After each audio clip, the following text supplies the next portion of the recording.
ადგილი უცვლელია, ისევ მინსკი და ისევ რუსულ-უკრაინული კონფლიქტის მოგვარებაზე მსოფლიო ლიდერები ორ დღეში ბელარუსში შეიკრიბებიან.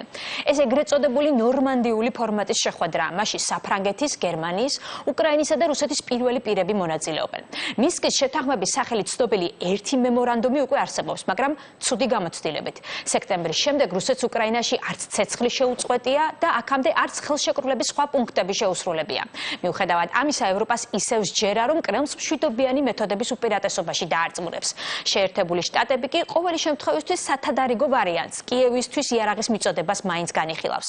მინსკამდე თეთრ სახლში ობამას უკვე ხვდება გერმანიის კანცლერი. რამდენად ექნება შედეგი მინსკის მეორე რაუნდს, ქეთი ბოჯგუაგი ამბობთ.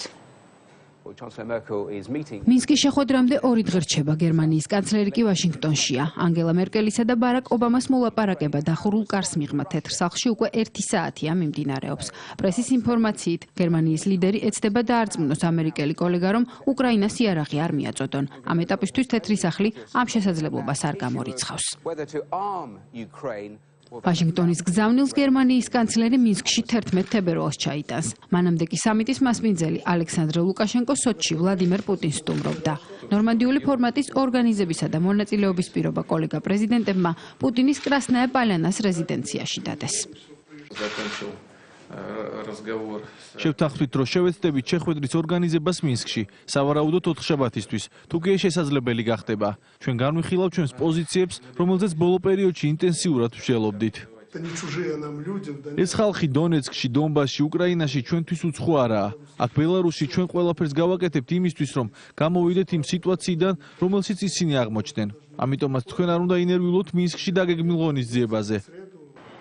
ლუკაშენკოს ამ მოწოდებამ ევროპა რომ ვერ დაამშვიდა ბრიუსელის დღევანდელი შეხვედრაც ადასტურებს. საგარეო საქმეთა მინისტრებმა რუსეთისთვის სანქციების გამკაცრება გადაწყვიტეს. თუმცა შეთანხმდნენ იმაზეც, რომ მათი ამოქმედება მინსკის შეხვედრის იმედად მომავალ ორშაბათამდე გადაიდება. იმედი გვაქვს, რომ მინსკის შეხვედრაზე შეკითხვებს პასუხი გაეცემა და ცეცხლის შეწყვეტისაკენ ნაბიჯები გადაიდგმება, თუმცა ამაში დარწმუნებული ვერ ვიქნებით. არავის არ უნდა ომი, მაგრამ რუსეთის პირველი პირების ერთი სიტყვის დაჯერებაც არ შეიძლება. სანამ შედეგს არ დავინახავთ, ვერ ვენდობით. იმედი მაქვს დადგება მომენტი, როდესაც პუტინი გააცნობიერებს, რომ მაზიანებს არა მხოლოდ გლობალურ წესრიგს, არამედ უზარმაზარ ზიანს აყენებს რუსეთსაც. ვიდრე დასავლეთს იმედი აქვს, აღმოსავლეთ უკრაინაში ჰუმანიტარული კატასტროფაა. მოქალაქეები სახლებს ტოვებენ, ყოველდღე იცვლება ფრონტის ხაზი. ამ დროისთვის სეპარატისტები სტრატეგიული ქალაქის დებალცევოს ასაღებად იბრძვიან. დონეცკში დღეს ძლიერი აფეთქების ხმებიც ისმოდა. სხვადასხვა ვერსიით აფეთქებულია ქიმიური ქარხანა ან რუსული ჰუმანიტარული ტვირთი. შეცვლის თუ არა რეალობას მინსკის შეხვედრა 2 დღეში გაირკვევა.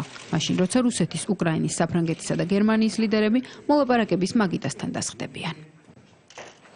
კიდევ რა ხდებოდა დღეს მნიშვნელოვანი მსოფლიოში, ამას უცხოეთის ახალი ამბების ქრონიკიდან შეიტყობთ.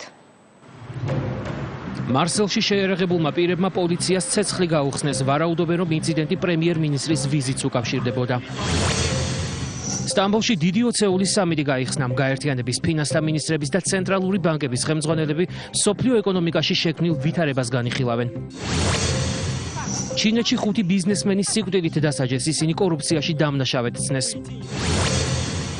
ავსტრალიაში სერფინგის ზვიგენი დაესხა თავს. სპორტსმენის დახმარებას სანაპიროზე მყოფნი შეეცადნენ, თუმცა მისი გადარჩენა ვერ მოხერხდა.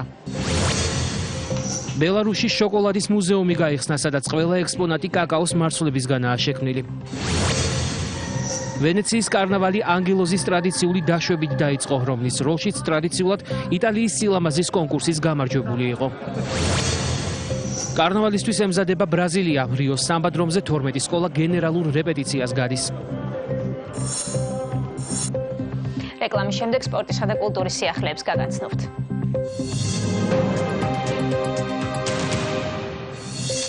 თანამედროვე ებრაელი მწერლების პირველი ქართული თარგმანი და თეატრალური პრეზენტაცია.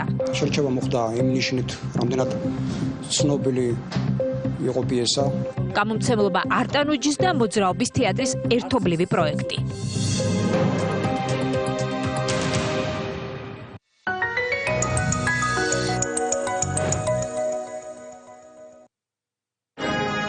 12 თებერვალი, სპორტის სასახლე 19 საათი. არტ პალასი წარმოგიდგენთ პაატა ბურჯულაძეს 60. სცენაზეა მსოფლიო პრიმადონები მიშელ კრაიდერი, ოლგა ბოროდინა, ირინა მაკაროვა, მაყვალა ქასრაშვილი, ანიტა რაჭველიშვილი, თამარი ვერი, ნინო სურგულაძე, ნინო მაჩაიძე, თეონა დვალი, იანო თამარი, მარიკა გულორდავა, ნანა მირიანი და ლიანა ისაკაძე. ორი ორკესტრი, ორი დირიჟორი, ჯანლუკა მარჩანო, ნიკოლოზ რაჭველი, წამყვანები დავით ალადაშვილი და ალენ დელონი. პროექტის გენერალური სპონსორია სამშენებლო კომპანია GDG. მხარდამჭერები საქართველოს კულტურისა და ძეგლთა დაცვის სამინისტრო, ქალაქ თბილისის მერია და საკრებულო, მედია პარტნიორი ტელეკომპანია იმედი. ბილეთები იყიდება სპორტის სასახლის სალაროებში და ბილეთები ჭიზე. ინფორმაციისთვის დარეკეთ 205 10 10.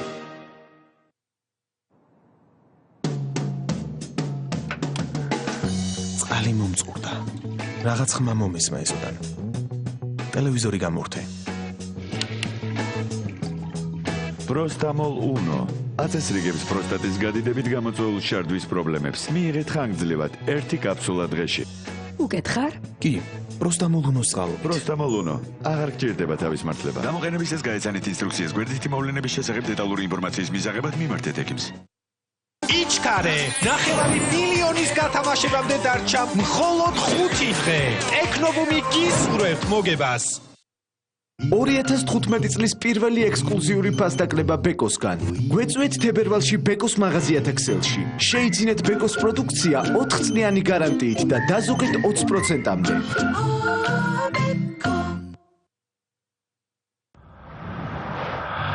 ის იქცა კლასიკად გამოჩენისთანავე.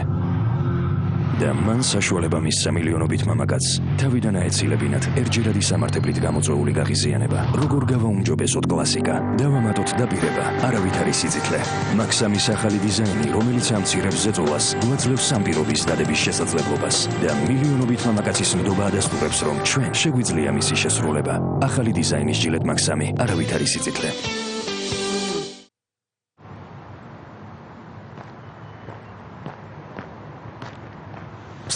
Эй, ოტანო არჯიშე.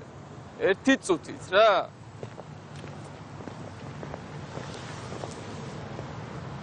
ნახე, ეხლა რა ხდება რა ჩემი. კაი ბიჭებს, ფული ჭირ.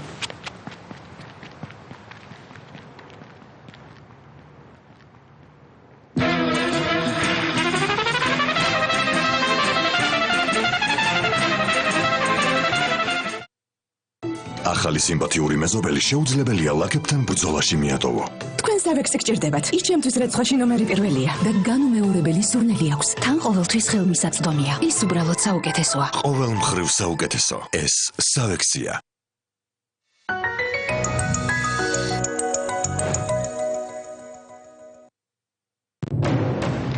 ეს არის ქრონიკა 8-ზე. დასრულდა თბილისში მიმდინარე წყალბურთელთა ევროპის 2016 წლის ჩემპიონატის შესარჩევი ეტაპის პირველი ციკლი.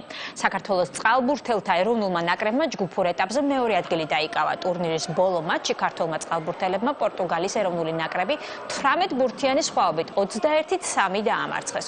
ჯგუფური ეტაპის გამარჯვებული სლოვაკეთის ეროვნული ნაკრები გახდა.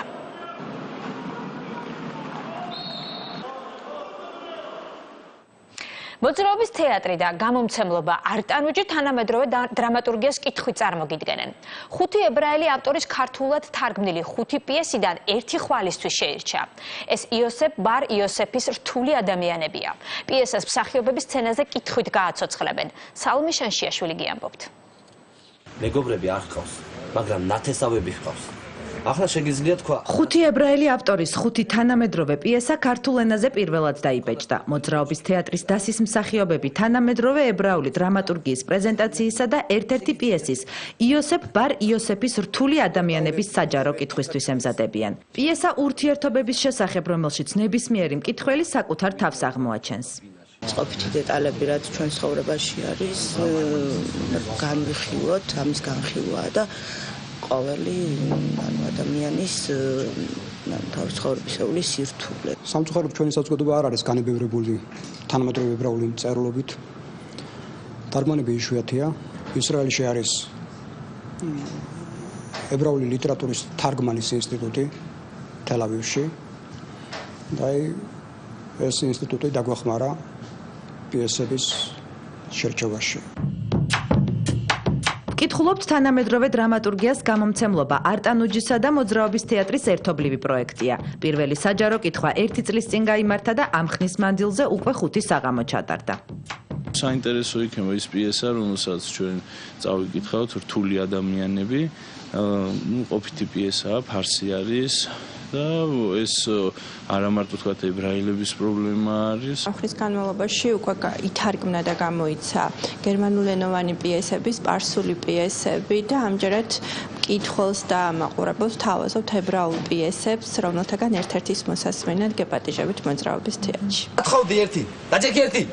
იოსებ ბარ-იოსეფის პიესა, რომელსაც ხვალ მსახიობები მოძრაობის თეატრში წაიკითხავენ, წარმატებით დაიდგა ინდოეთის, ბრაზილიის, ჩეხეთის, პოლონეთის, შოტლანდიის თეატრებში. პიესის განახლებული ვერსია პოპულარულია უკრაინასა და რუსეთში. ებრაელი დრამატურგის პიესის საჯარო კითხვა და თანამედროვე ებრაელი დრამატურგიის პრეზენტაცია ხვალ საღამოს 8 საათზე გაიმართება. DDT უკვე თბილისშია. იური შევჩუკის თაყვანისმცემლებს ესა ჩუქარი ალტერ ვიჟენ ჯგუფმა მოუმზადა.